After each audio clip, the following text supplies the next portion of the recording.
estudo panorâmico da Bíblia de hoje vai trazer para nós a história, né, da Torre de Babel. Vamos falar um pouquinho, né, professor? E vamos procurar também, sempre, né, a gente conta essas histórias da Bíblia, mas nós tentamos trazer para nós hoje, né, como que essa história pode nos ajudar em nossa caminhada de fé. Bom, vamos primeiro para o contexto. O nosso contexto é que no domingo passado nós vimos a história de Noé, do dilúvio, né, e vimos lá o agir da graça de Deus. Quem não assistiu, né, nós convidamos a assistir a história de Noé. E agora nós vamos falar então de um período, nesse panorâmico da Bíblia, que vai, né, de Noé até Abraão. Entre Noé e Abraão vai surgir um episódio que muitas vezes, pastor, quem faz uma leitura rápida da Bíblia, né, sem prestar muita atenção, dá a impressão que é uma pessoa que está jogado lá. Parece ser um negócio que colocaram ali, parece que ele é algo até fora do padrão, né? Mas não, hoje nós veremos aqui que entre Noé e o chamado de Abraão, que vai estar lá no capítulo 12, né? Nós vamos ter aqui no capítulo 11, então, uma história, né? Aliás, uma história que tem bases arqueológicas, né? Essa Torre de Babel, hoje nós sabemos que naquela região, há 3.000 anos antes de Cristo, né? Havia um tipo de construção chamado zigurates, né? Que eram umas construções que vai aparecer aí na tela de vocês. Ela era uma construção cheia de escadas, né? Era vários compartimentos assim, bem planos, bem alagados, que permitia você ir fazendo, né, a construção de torres, né?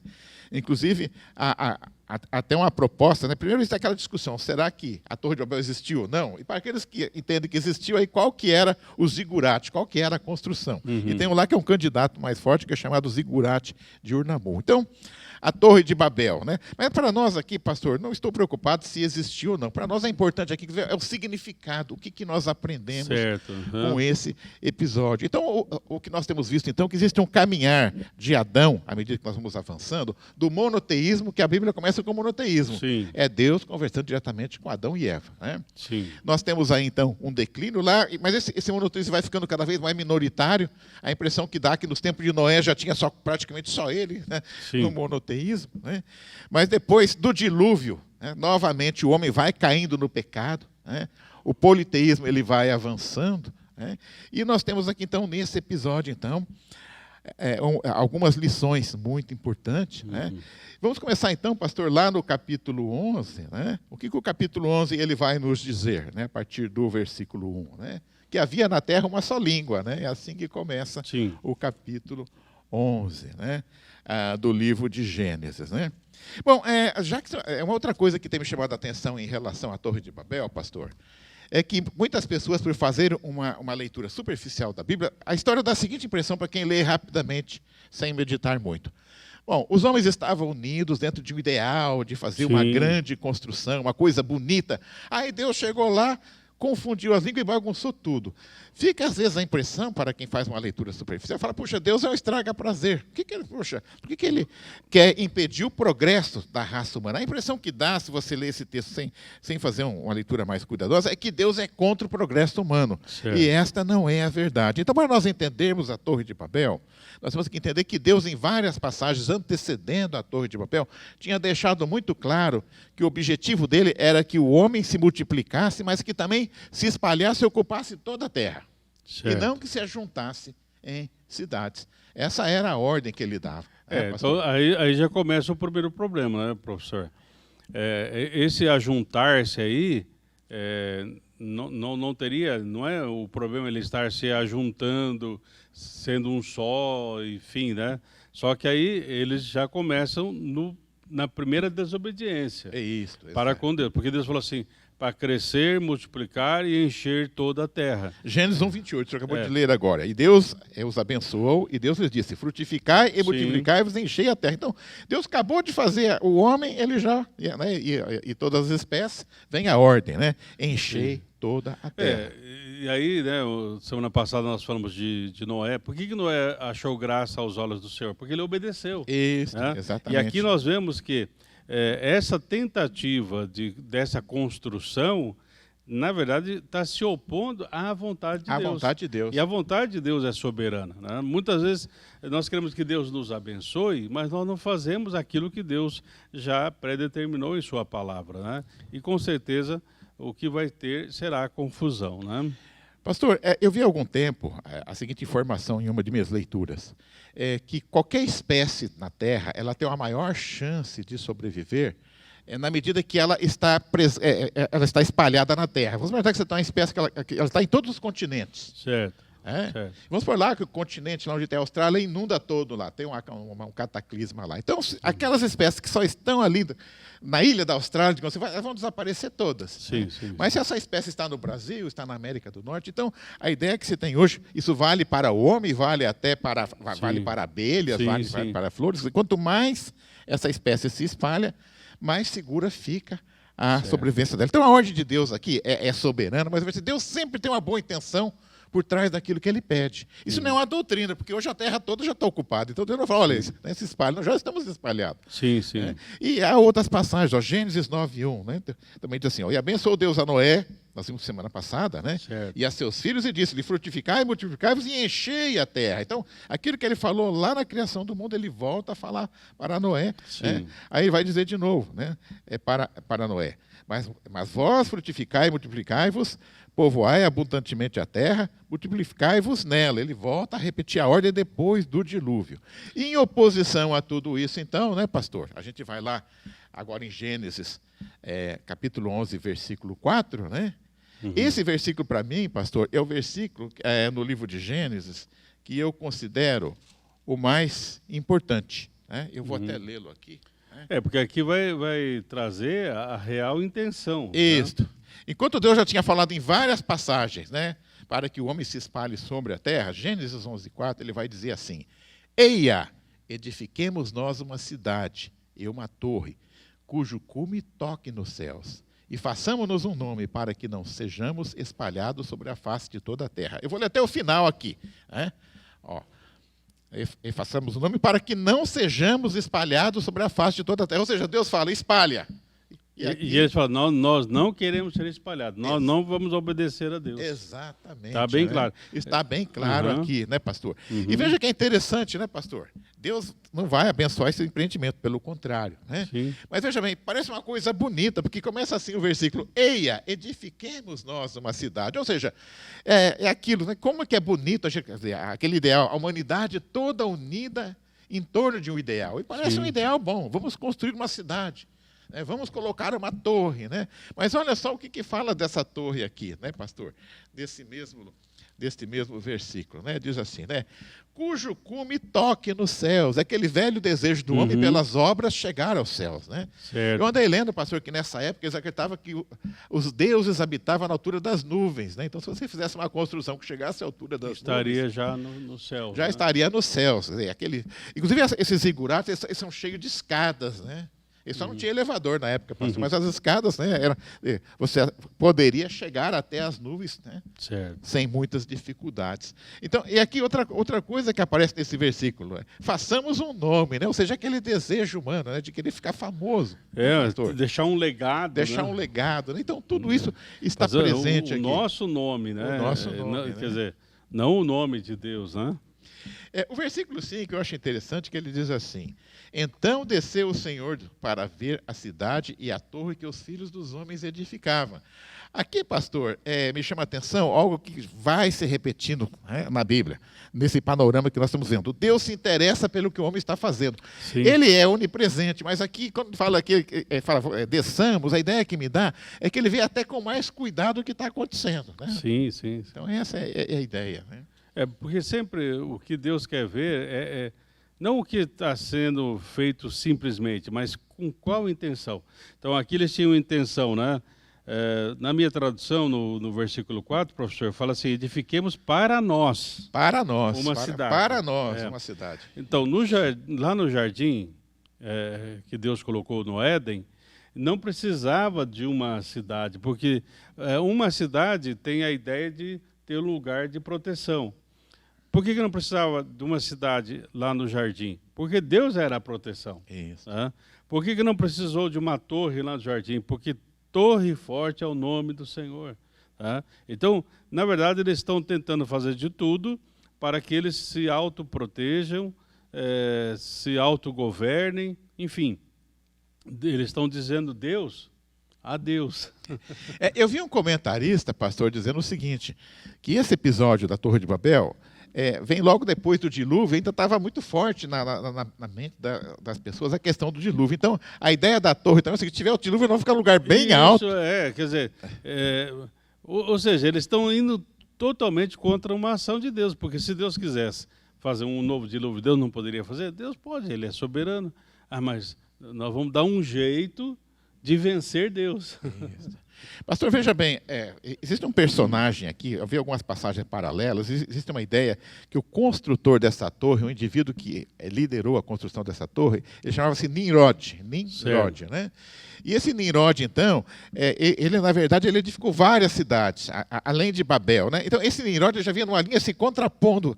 Deus pedia para espalhar. Ele era um construtor de cidade, mas me parece que em Babel ele quis fazer algo mais, porque é a cidade mais a torre. E a ideia que me dá é que a torre é um atrativo, né? É uma forma de você ter prestígio, né? E veja que ele já tinha, na época, para fazer essa torre, tinha que ter recursos financeiros, recursos humanos. Uma torre envolve conhecimento de arquitetura, de engenharia, cálculo estrutural. Né? Envolve você ter uma estrutura administrativa muito bem feita, porque envolve muita gente trabalhando. Quer dizer, então, esse indivíduo ele era um líder, né? Esse Nimrod. Ele conseguiu juntar tudo. Com certeza. E assim, dá uma ideia também, né, professor, de que vinha pessoas de vários locais. Quer dizer, os que estavam espalhados começaram a se juntar. Quer dizer, os que estavam, né, para edificar. Provavelmente, nós não sabemos aqui, sempre tem uma hierarquia, se havia escravidão de pessoas. Não sabemos exatamente. Não sabemos, né? Mas há essa possibilidade.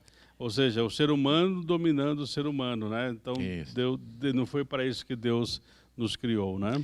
E é interessante que como Deus bate de frente, porque o homem diz, subamos, Deus diz, desçamos, né? Sim. Os homens dizem, ajuntemos, Deus diz, espalhemos, né? Então, quer dizer, Deus... ele simplesmente aqui faz exatamente o contrário, né, para mostrar que parece ele que é teimoso, né? Deus fala uma coisa, ele vai lá e faz outra. Deus faz aqui, mas Deus faz o contrário também, quer dizer, né? Mas ele aí que está, né, professor? Ele é soberano. Deus é soberano, né? Pastor, a história tem nos mostrado muito, né? Assim, em muitas situações, os homens se unem em torno de um ideal, depois o tempo passa e nada daquilo acontece. Sim. A gente pega ali a Rússia sob Stalin, por exemplo, né? A ideia de construir uma nação socialista, onde o trabalhador teria uma participação. Tudo isso não existiu nada, mas aquela revolução que morreram cerca de 20 milhões de pessoas, não deu. Hitler também, né? Quer dizer, havia uma união. Mas que união é essa? Para perseguir, matar judeus? Para tentar invadir as nações vizinhas. Então, quando se fala união da humanidade, a gente tem que pensar em união em torno de quê, né, pastor? Quantos líderes, né, que vêm como o cavaleiro do Apocalipse, né? Vem o cavalo branco, que vem com aquela história de prosperidade, depois vem o quê? Depois vem a fome, a morte, a guerra, né? Por isso que tomemos cuidado com essa história, a união da humanidade. Né? Com certeza. Por isso, no livro de Efésios, fala que em Cristo nós fomos unidos. E ele não tem mais servo, não tem mais escravo. Então, aí, essa unidade que eles tentaram fazer aqui se concretiza na pessoa de Jesus.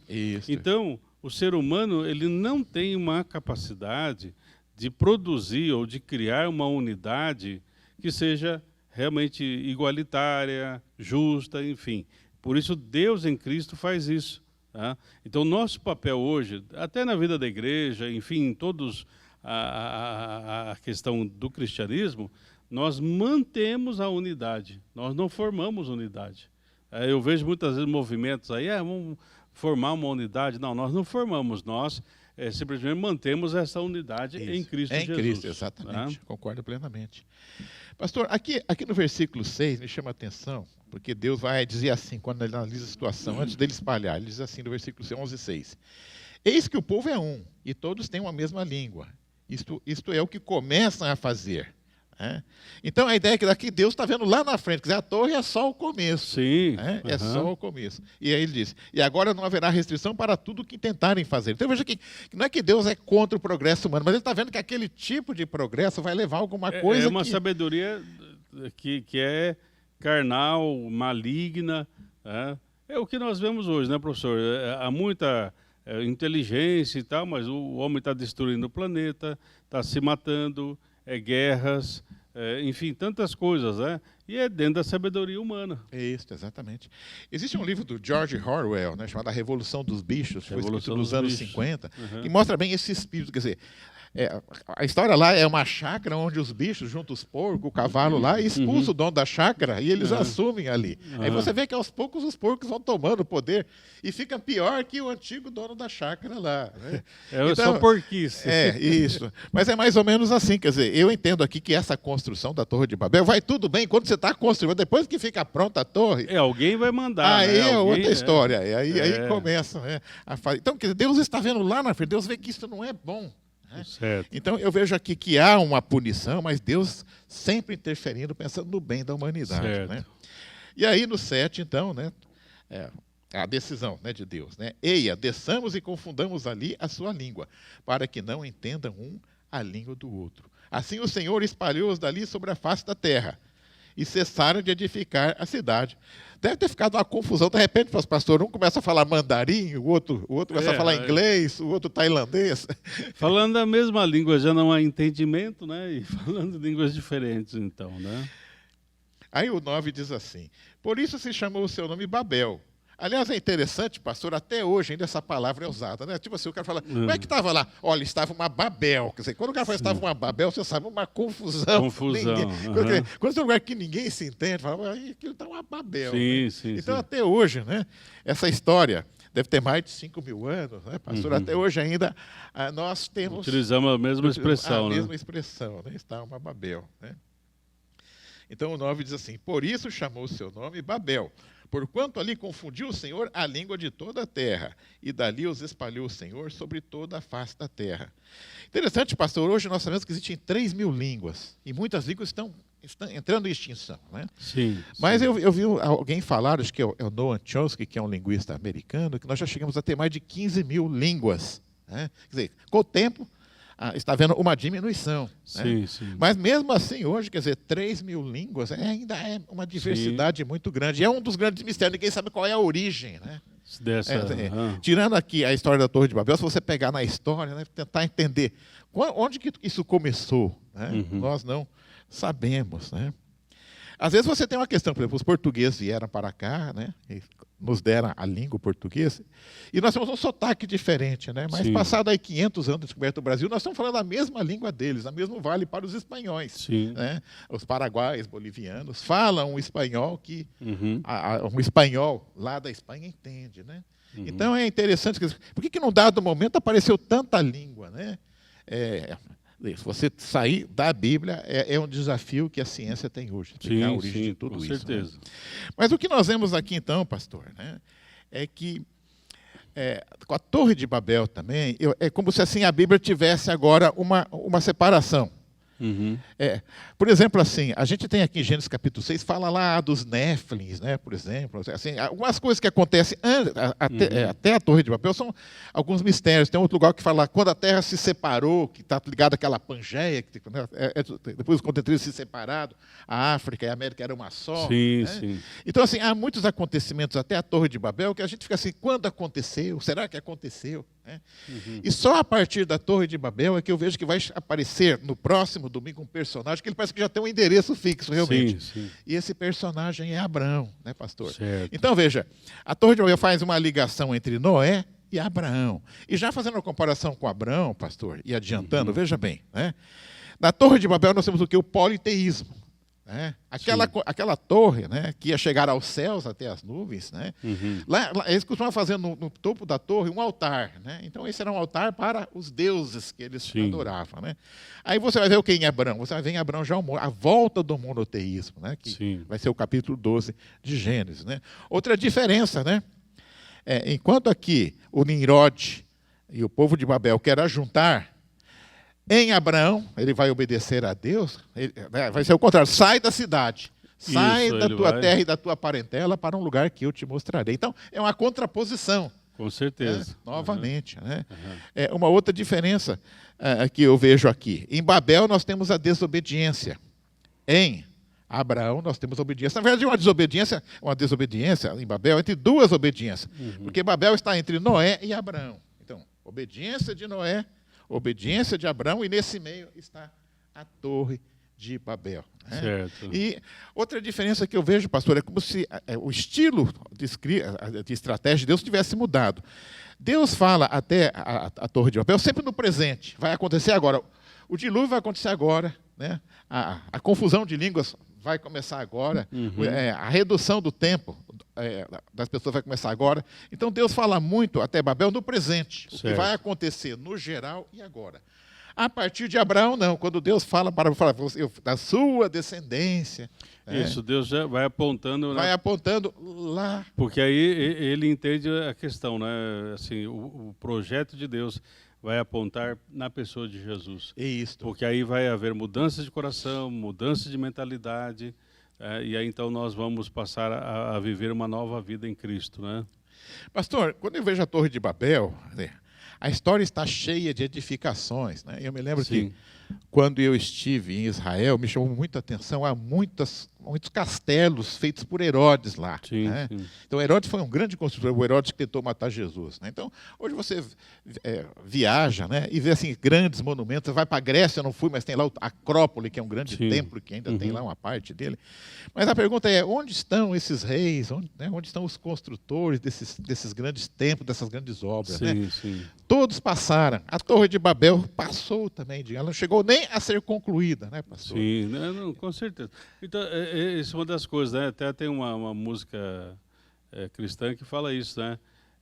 Reis vêm e vão, reinos se desfazem, até presidentes vêm e vão, tal, mas a palavra de Deus, esta permanece, né? Tanto é, professor, um detalhe interessante, né? Deus não destruiu a torre, ele espalhou as pessoas. Isso. Por isso, de repente, essas torres, alguém talvez até encontrou a Torre de Babel, mas não tinha mais pessoas, ela já estava ali, só realmente partes dela, né? Porque Deus não tinha um problema com a torre, tinha um problema com as pessoas. Exatamente, com a intenção delas. Sim, com certeza. Então, por isso que diz até, assim, lá em Romanos, eu vejo, né, que até a própria natureza geme, né, e espera ansiosamente a volta de Jesus, né, porque ele não aguenta mais os homens, né. Pastor, Babel pode ser resumida em um versículo que está lá em Salmos. Salmo 127, versículo 1, diz assim: Se o Senhor não edificar a casa, em vão trabalham os que a edificam. Se o Senhor não guardar a cidade, em vão vigia a sentinela. Com certeza. Eu até acrescentaria, em vão tentarão construir a Torre de Babel. Com certeza. Então, a grande lição para mim é esta, né? Qualquer que seja o seu empreendimento, né, você tem que se perguntar, né, esse empreendimento está de acordo com a vontade de Deus? Porque se ele não estiver de acordo com a vontade de Deus, nem começa. Nem começa, né? Com Porque certeza. Só os empreendimentos que estão de acordo com a vontade de Deus, eles prosperam. Por exemplo, o chamado de Abraão, ele prosperou. Né? O chamado de Abraão vai se cumprir em Cristo. Sim. Tem até aquele episódio, né, que os pais de Jesus levam ele ao templo, né, e tem lá aquele sacerdote que vê Jesus. É Zacarias o nome dele, pastor? Isso. Né? Ele fala, agora os meus olhos veem a salvação. Né? Sim, então a gente vê que, né, aquela promessa que Deus faz, né, em Abraão, ela vai se cumprir. Esta é uma construção que deu certo. Né? Porque ela é feita de acordo com a vontade de Deus. E enquanto que a Torre de Babel traz um espalhamento, né, aquilo que é feito de acordo com a vontade de Deus traz um ajuntamento. Sim. E traz uma bênção muito grande, porque vamos ver no domingo que vem a história de Abraão, que é uma história muito bonita, né? Sim, sim. Mas essa história não fica lá há 2000 anos atrás. Nós temos, através de Cristo, o cumprimento da promessa de Deus, né? Em ti serão benditas todas as nações da terra. Então, quando Deus disse isso, 2000 anos antes de Cristo, quer dizer, o Brasil, né, só seria descoberto 1500 anos depois de Cristo. Né? Nós estamos aqui 500 anos depois da descoberta do Brasil. Então, quando aquela promessa é feita para Abraão, né, ela está aqui hoje, nesse domingo de manhã. Em Cristo ela se torna real para nós. Exatamente. Né? Então, em Babel, nós temos o quê? Nós temos espalhamento, temos confusão, que são todos aqueles empreendimentos humanos sem levar em conta a vontade de Deus. Certo. Em Abraão, que nós veremos no próximo domingo, e Noé, que nós vimos no domingo passado, nós temos o quê? Nós temos a vitória, a Sim, bênção. sim. Uma bênção, e essa bênção é muito importante, por quê? Porque ela chega até nós hoje e nós podemos usufruir dessa bênção. Com certeza, né? E para, né, encerrarmos, né, professor, Jesus mesmo, ele diz assim, né? Quando eu for levantado da terra, ali no Evangelho de João, né? Quando eu for levantado da terra, a todos atrairei a mim mesmo. Né? Isso. Então, o É momento, uma contraposição. esse é o momento do ajuntamento que Isso. Deus vai fazer, né? E há um ditado, né, professor, que eu gosto muito e eu creio que é real, não é bíblico, mas ele traz uma essência, né? Que diz assim, né? Tudo aquilo que começa com Deus tem futuro. O que não começa com Deus não tem futuro, né? E que nós possamos procurar edificar, né, segundo o coração de Deus. Amém? Amém.